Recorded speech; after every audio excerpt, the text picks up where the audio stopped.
ایک عورت جس کا جسم میانہ، رنگ گورا، قد 1.52 میٹر، آنکھیں ابری ہوئی، ماتھا کشادہ اور ناک ستواں اور دراز، چست لباس سے تمام عمر نفرت رکھنے والی عورت جسے دنیا ملکہ وکٹوریہ کے نام سے جانتی ہے۔ انگلستان پر حکومت کرنے والوں میں ملکہ وکٹوریہ کا ایک ایسا نام ہے جو 19ویں صدی عیسوی میں دنیا کی با اثر ترین حکمرانوں میں شمار کی جاتی ہے۔ مورخین متفق ہیں کہ اپنے زمانہ کی روایت کے برخلاف ملکہ وکٹوریہ یہ ذات پات، اونچ نیچ اور رنگ و نسل میں امتیاز نہیں رکھتی تھی۔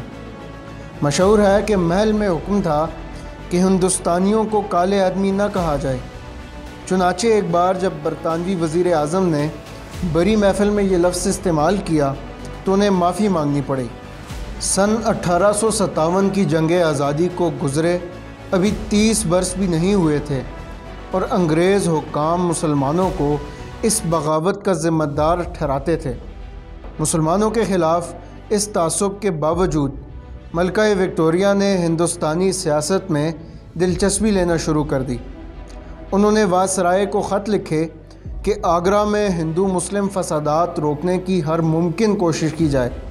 اس کے علاوہ وہ صوبائی اسمبلیوں میں مسلمانوں کی نمائندگی بھی چاہتے۔ ناظرین، آپ دیکھ رہے ہیں تھنک پاکستان کی سیریز 20ویں صدی کے اہم واقعات کی پہلی قسط، ملکہ وکٹوریہ کی وفات۔ آگے بڑھنے سے قبل آپ سے گزارش ہے کہ آپ نے ابھی تک اگر ہمارے چینل کو لائک اور سبسکرائب نہیں کیا ہوا تو لازمی سبسکرائب کریں اور ساتھ میں بیل آئیکن کو بھی دبانا نہ بھولیں تاکہ اگلی ویڈیو آپ بروقت دیکھ سکیں۔ ملکہ وکٹوریہ نے حکومت کے ساتھ ساتھ مصوری اور لکھنے لکھانے کا شوق بھی جاری رکھا۔ کینزنگٹن محل میں قیام کے دوران وکٹوریہ نے مصوری بھی سیکھی۔ مصوری سے اس کا لگاؤ آخری دم تک قائم رہا۔ اس کے روزنامچہ ڈائری میں جا بجا تصوری خاکے بھی ملتے تھے جس کی وہ خود عینی شاہد ہوتی تھی۔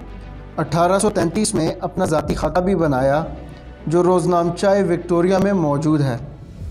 یہ سن 1887 کی بات ہے جب انگلستان کی ملکہ وکٹوریہ کی تاج پوشی کے 50 سال مکمل ہونے کی گولڈن جوبلی منائی جا رہی تھی۔ سن 1858 میں برطانوی عملداری میں آنے کے بعد سن 1876 سے وکٹوریہ ہندوستان کی بھی ملکہ بن چکی تھی۔ ملکہ وکٹوریہ کے دور حکومت میں ہی ایسٹ انڈیا کمپنی کے 120 سالہ تسلط کو ختم کر کے ہندوستان کو باضابطہ طور پر ایک برطانوی کالونی بنا دیا گیا۔ ملکہ وکٹوریہ کیسر ہند کے نام سے بھی جانا جاتا ہے۔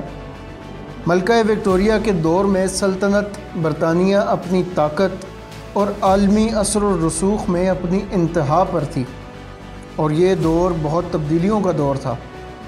ملکہ وکٹوریہ 22 جنوری 1901 سے 9 ستمبر 2015 تک مملکت متحدہ کی طویل ترین عہد حکومت والی حکمران کی حیثیت سے تاریخ کا حصہ رہیں۔ بعد ازاں 9 ستمبر 2015 کو یہ ریکارڈ ملکہ الزبیتھ دوم کو حاصل ہو گیا۔ کہا جاتا ہے کہ انہیں ہندوستان سے خاص انسیت تھی۔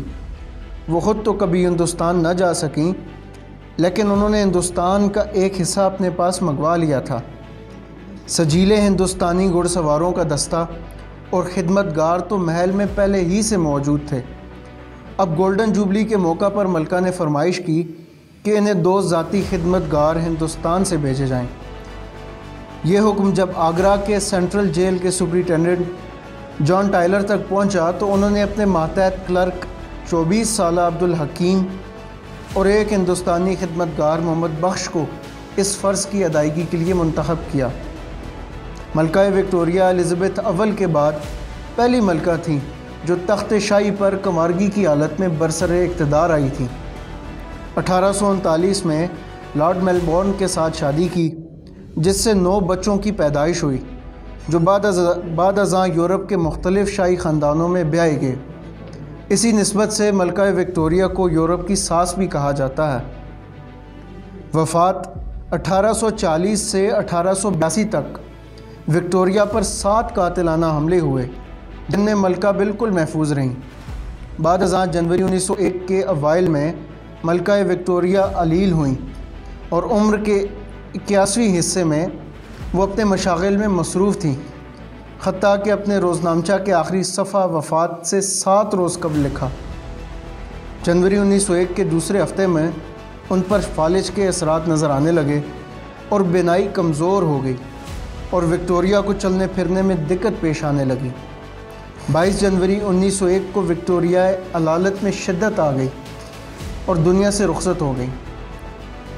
تدفین ہفتہ 2 فروری 1901 کو وکٹوریہ کی میت کو سینٹ جارج قلعہ میں رکھ دیا گیا تاکہ عوام ان کی آخری بار دیدار کر سکیں۔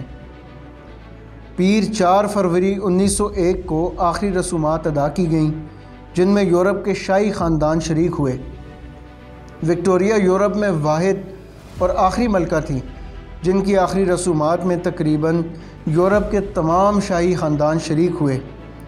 بعد ازاں یہ موقع کسی ملکہ یا بادشاہ کو میسر نہیں آیا۔